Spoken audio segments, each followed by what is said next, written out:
4-ci bab. Aydın kecha. Süpürgi bilan neliq xinim, qandaqdir bir bug'doy, qo'naq, ko'ktatlar terilgan etizlar. Egiz past do'ngliklarni aralab ketgan oyoq yo'llar bilan bir qancha kun mengishdi. Notunush mahallalar, yog'ochlari chirib qiysiyib ketgan ko'riklardan o'tib, chat yaqinlardagi qonalg'ularda tunidi. Xinim ustidagi yepinchilarni yig'ishtirib qo'yib, xeli azotlashib qolgan edi. Süpürge uning qabul, yosh cho'kan ekanligini bayqidi. U haqiqatan ishchan ko'rinatdi. Qonalg'ularda süpürgening put-qo'lni yuyishiga suv hozirlaydi. Tamoq etadi. Yetishiga o'rin tayyorlaydi. Cho'kan qosh tishidak suzuk, oppoq badan go'zallardan bo'lmasimi, qosh ko'z joyida, teris qizil aralash qarg'i moyil, qarqumchoq ayollardan edi. U ba'zida optopdak echilib, süpürgega yiqimliq jilva qilib, uning har qanday hojatiga tayyor ekanligidan bishorat bergandek qiladi. Ba'zida bo'lsa jimib, xiyolchan bo'lib qoladi. Ayolning badani ching, o'zi bastik bo'lg'ashqimi, süpürge uni eshakka mindirib olg'idek bo'lsa, eshakning beli egilib ketadi. Mundaq chog'larda süpürge eshigining yonida piyoda mang'atdi. Sur eshak quloqlarini midirlatib, o'zining ustida bola tutib o'ltirgan bu notunish mehmonga hayron bo'lib qarab qo'yadi. Yo'l ustida ular saydab dam olg'udek biror tüp daraxt yoki suv eqib turgan o'stang bo'ylariga yetib borganda to'xtab dam oladi. Mundaq chog'larda cho'kan shahzodaning latillarini quruqtab, uningga amchak soladi. Ayolning ko'ksimi o'z bastiga loyiq yo'g'on va ching edi. Bovoq uningga mahkam yepishib olib, osh ko'zlik bilan ematdi. Oppoq sut uning javg'aylaridan ko'vajab chiqatdi. Nimishqidir ayol ba'zida shahzodani emitganda uning beshini silab turib, unsiz ko'z yish qiladi. Ular chat yaqinlardagi saroy yoki danglarga faqat ko'z bog'langan chog'lardilla yetib keladi-da, bir kecha qunib, atigini yana saharda ko'zdan g'oyib bo'lishadi. Ayol balani ko'tarib mengish o'zi uchun hech qancha mushaqqat emasdek ittik ma'atdi. Ba'zida u süpürgening eshigidan o'tib ketib, orqaga qarab süpürgening yetib kelishini kutadi. "Ya qudrat", deydi süpürge ayolga qarab. "Xudoyim sana yetarli kuch-quvvat ato qilgan ekan. Akal qo'lingdagi balani men birdam olay. Charchagansan? O'zim ko'taray", deydi ayol. "Orda qoidasida shahzodani boshqalarga berishga bo'lmaydi. Hozir sen ordida emas. Allohning osmoni keng bir ochiqchiligida ketib borsan. Qarag'ina, atrofdagi hamma nima quyoshning nurida yiqimliq tovlanib yetibdi. Ana, yiroqlardagi daraxtliklarda ko'k sayrab turibdi. Torg'aylarning qanchalik xushxuy churuqlashayotganligini anglayotamsan. Bu yerda senmi, menmi, hamma nima erkin. Mening kimligimni bilmoqchi bo'lsang, musha erkinlikni qo'g'lishib, sayyoh bo'lib ketgan odamman. Xotirjam bo'l. Bu yerda hech kim bizga ko'z quloq bo'lib turg'ini yo'q. Bilamsan, dedi cho'kan. Bu shahzoda kunlarning birida cho'qim podshoh bo'ladi. Alloh nasib qilsa, deb uning so'zini tuzatdi süpürge. Podshoh bo'lg'uchini faqat belgilangan odamni ko'tarish shart. Jahonda men nurg'un ishlarni ko'rgan, lekin mundaq lashkari yo'q, inikanisini emib ketayotgan podshohni ko'rmagan ekanman, deb kuldi süpürge. Rost aytsan, podshohni kutishning qoida nizomlaridan mening qilch xabarim yo'q. Shahzodaga ko'z ish qilib turib, amchak selishmi, ordining nizomimi? Nima uchun ba'zida sen bu hurmatlik bo'lg'is shahzodamizni emitganda yig'laysan? Cho'kan uzoq jimib ketgandan keyin og'iz ochdi. Bilamsan, menmi sana o'xshashli yoqi yurtliq. Mening yurtim ovi qorliq tog'larning orqasidami yoki ovi yeshil do'ngliklarning u tarpidimi, o'zimmi bilmayman. Ishqilib, men tug'ilgan yerning ayollari mushundoq baslik, ko'ks cho'ng, sutlik keladi ekan. Shoh ordisiga lozim inikanlarni ana shundoq yurtlardan tanlab akelguzdi ekan. Men o'zimning qancha yoshda ordiga kirganimni eslay olmayman. Bir ayolning beshimni silab, yig'lab turib xo'shlashganini, atrofi chumilgan harvida irg'anshib o'ltirib uzoq yo'l mang'inimni xuddi tushimdagidek ko'z oldimga keltiraman. Ehtimol, bola vaqtimda nihoyat chiroyli bo'lsam kerak. Xonning odamlari meni to'p-to'g'rila ordiga yetkazib kelib, xonishlarning xizmatiga tutib bergan. "Elimi go'zal turibsan, singlim." Süpürgening maqtishini birinchi qitim anglagan Çokan jilvi bilan lap qilib uningga qaradi-da, so'zni davom qildi. Balkim tanlanib shah haramiga kirishga muyassar bo'latdimmikin, biroq mendek puhrolarning qizlarini tuvan nasabdan kelib chiqqan deb hargiz shah huzuriga kirishga tanlashmaydi. Men faqat xonimlarga dedakli bo'la oldim. Sana aytsam, o'rdada bizdek dedaklarning holi shuncha qarab, mana meni ular 11-12 yoshimda oyoq osti qilishgan. Kimlar bo'ladi? Başta mərtəbəlikrak biri oyoq osti qiladi. Ondan orda xodimlari, qo'riqchilar, harvikash, oshpaz, chakarlar, hatto ba'zida balog'atga yetib qolgan bangvosh shahzodalarmi bizgacha qilaverdi. Shuning bilan biz otsiz balalarni tug'imiz. Bola tug'ilishi bilanla nazoratchilar ochiqib ketib bo'g'ib tashlashadi. Mushu yo'g'on amchaklarimizga sut to'lib tursin deb, ular bizning tug'ishimizga yo'l qo'yishadi. Ondan balalarimizni o'ltirib, bizni xonimlarning balalarini emitishga qo'ydi. Quyosh shoyining orzuli xotinlari hatto inikanlarni sig'ib sutini ichdi.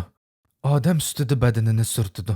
Men bu shahzodani emitayotganimda ba'zida o'zimning balalarini o'ylab qolaman.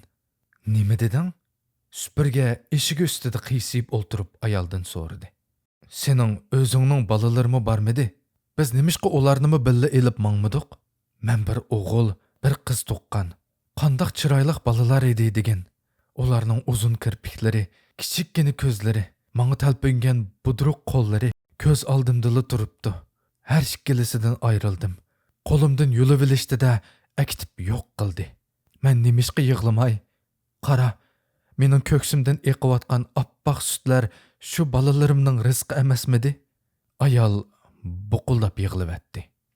Supurgining qalbini bu ayolga bo'lgan ichinish, esdashlik chulg'ib oldi. Ular har ikkilisi uzoqqa jimib ketdi.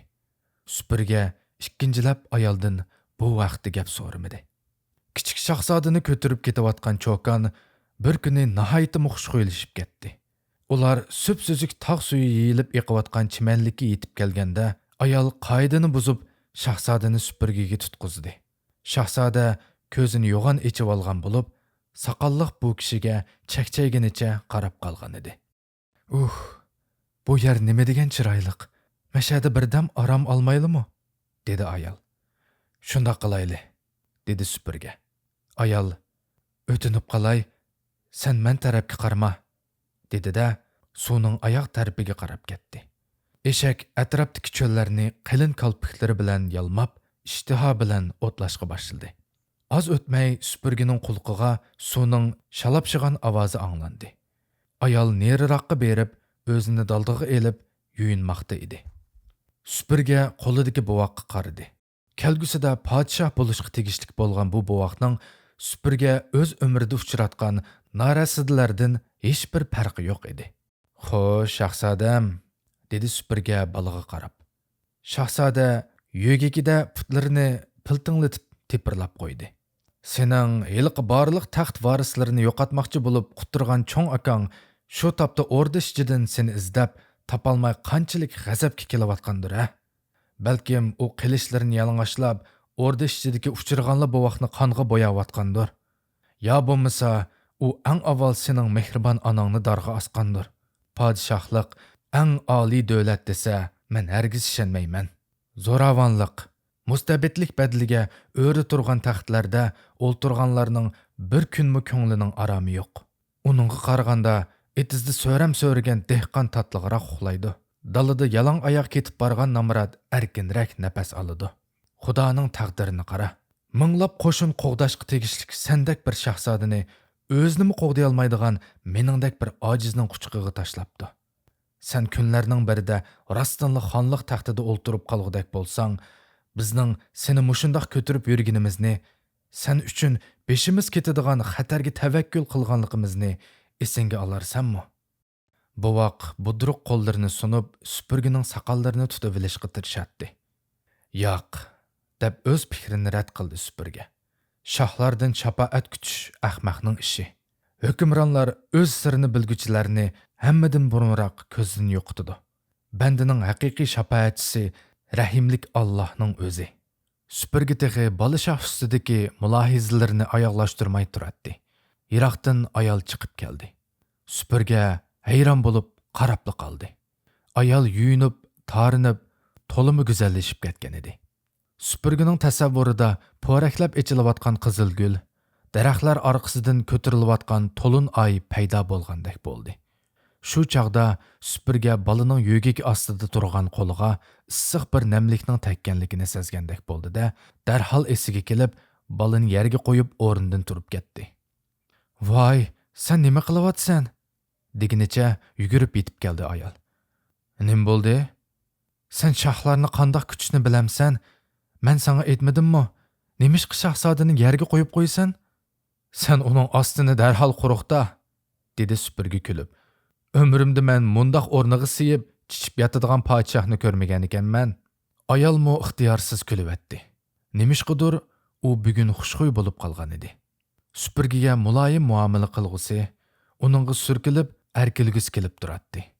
Umi yerda yotgan shahzodani darhol qo'lga ilishni unutib, supurgining ko'zlariga tikildi-da.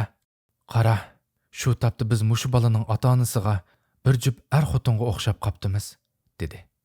Mushu bir necha kunlik safar jarayonida supurgining mijozi ayolga yiqib qolgan edi.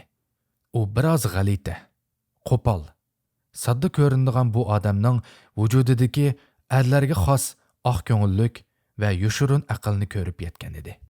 Ayolning qalbida kundan kunga havo onam zamonasidan qolgan shu erni egilash, qo'lga keltirish, uning muhabbatiga erishish istiki yetilayotdi.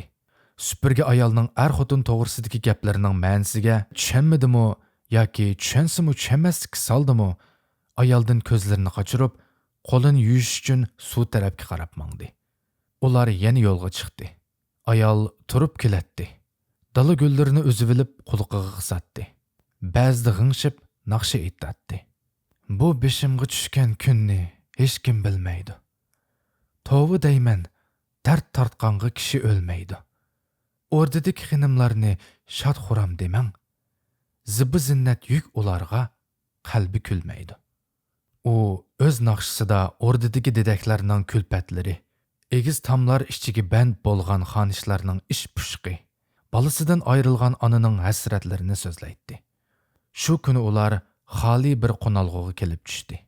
Ayol o'zining qalbida bosh ko'tarayotgan istak, yangidan yetilayotgan muhabbat hissiyoti to'g'risida kuylaydi.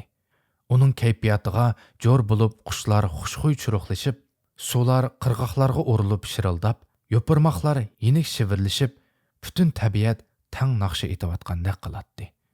U supurgini eng mazzilik tamoqlarni tayyorlab kutdi. Ketsi u supurgini o'z qo'yniga chaqirdi. "Menga qara, yo'lovchi", dedi ayol yostiqiga jaynaklanib turib.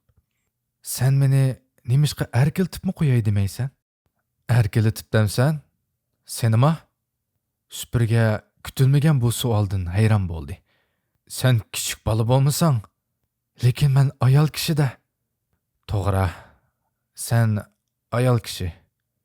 Qo'ynimga kirish xiyolingga kirmamdi?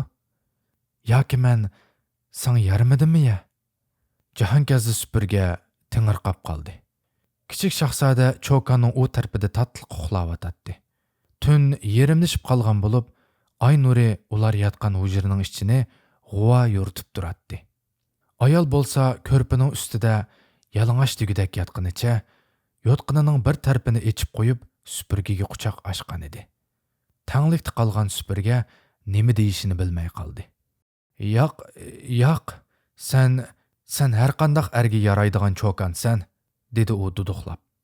"Undaq bo'lsa, nemishqa qo'ynimga kelmaysan? Dastlabki kunlarda men sening zo'rlik qilishingdan ehtiyot qildim. Keyingi kunlarda men seni kutdim. Ba'zi kunlari sen yetib uxlab ketsan. Men uzoqqacha ko'z yummayman. Xo'jayin xinim meni sana qo'shib yo'lga solganda, xohlasang xotin qilarsan deganini anglagan bo'lg'ayding?" "Shundoq, anglagan. Demak, bizga ruxsat qilingan. Sen yana nimadan ehtiyot qilasan? Yoki sen ayollarga yaqinlashmaslikka qasam qilayotganmi? Yoki sening diningda uylanishga bo'lmamdi? Agar shundoq bo'lsa, sen undaq yaramasdindan chiqib ket." Allohning o'zi er bilan ayolni bir-biriga hojatlik qilib yaratgan. Nimishqa un chiqmaysan? Meni xotinlikqa olsang, ziyon tortmaysan. Oyog'ingda yurib xizmatingni qilaman. Men shoh o'rdisida eng esil tamoqlarni pishirishni o'rgangan. Supurgining demi ichiga tushib ketdi. U o'zini ayollarga havas qiladigan chog'larim o'tib ketgan deb hisoblaydi. Supurga bu yosh va sog'lom notiga urinib o'z qadr-qimmatini to'kishni xohlamaydi. Ayol bo'lsa, supurgini yaxshi ko'rganligidan emas, o'zidagi g'ayribliq va yolg'izlikni birdamligi bo'lsa-mu yiroqlatish yoki bo'lmasa kelib ketadigan bir o'tkinchi tashnolikni qindirish zaruriyatidan qo'yniga chaqirmoqda edi. Bir chog'larda supurginingmi yigitlik mazgillari o'tgan edi. Uningmi o'zini taqazzolik bilan kutgan ma'shuqlari bo'lgan. U vaqtlar qanchalik go'zal va unutilmas edi-ya. Yolg'iz oyoq yo'l, kang dala yoki shaharning qandoqdir bir tor ko'chalarida uni derazasini ichib sharatlagan jononlar. Qaynoq bozor ichida chumpardisini bilinar-bilinmas qayirib qo'yib kulimsirgan go'zallar uning esida. Shundoqlarning ba'zilari shahlo ko'zlari bilan uning yuragiga o't yiqib, uni agashtirib ketib qoladi. Supurgi mundoq jilva qilgan jononlarning uyida bir kecha, faqat bir kechali mehmon bo'lib o'tadi-da, ikkinchilab oyoq bosmaydi. Chunki bir nishonni uzoq agib yurishning xatarga ilib bordiganligini u obdan biladi. Chokanning jonni qiynaydigan o'tliq talablari supurgini ana shunday xiyollarga akatdi. Ayol bo'lsa to'xtamay so'zlamoqda. Savollarni qo'ymoqda edi. "Gap qilsang-chi?" deb aldiratdi Chokan. "Yoki sening aytqili bo'lmaydigan biror aybing bormi? Yoki bo'lmasa, qo'y singlim, mening ishim sana munosib emas." "Ishim dedingmi?" kulib ketdi Chokan. "Ha, mening bolalarim bo'lgan bo'lsa-mu, balkim seningdan cho'ngroq bo'lgan bo'ladi. O'rdida bizga 2 puti go'rga sangilgan qayerlarmi esilishidi? Xijolat bo'lma. Bu ishni mana men o'zim talab qildim." Chokan shundoq dedi-da, supurgining qo'yniga o'milab degidek kirib keldi. "Mundoq qilma" deb yalvaradi supurga o'zini qochirib. "Men seni xotinlikqa olsam-mu, avval biror kishini guvoh qilib turib nikoh o'qitishimiz kerak. Sen meni gunohkor qilasan, qo'llaringni qayerga so'zyapsan? Qo'y, mening g'idig'im keladi."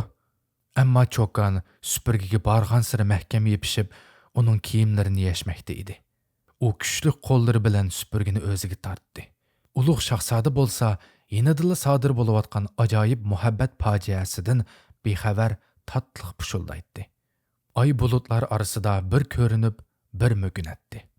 Ayolning o'tliq va tashnolik pichirlashlari ta'sirida yulduzlar texmo ro'shan chaqnab, ko'zlarini chimchiqlatishatdi.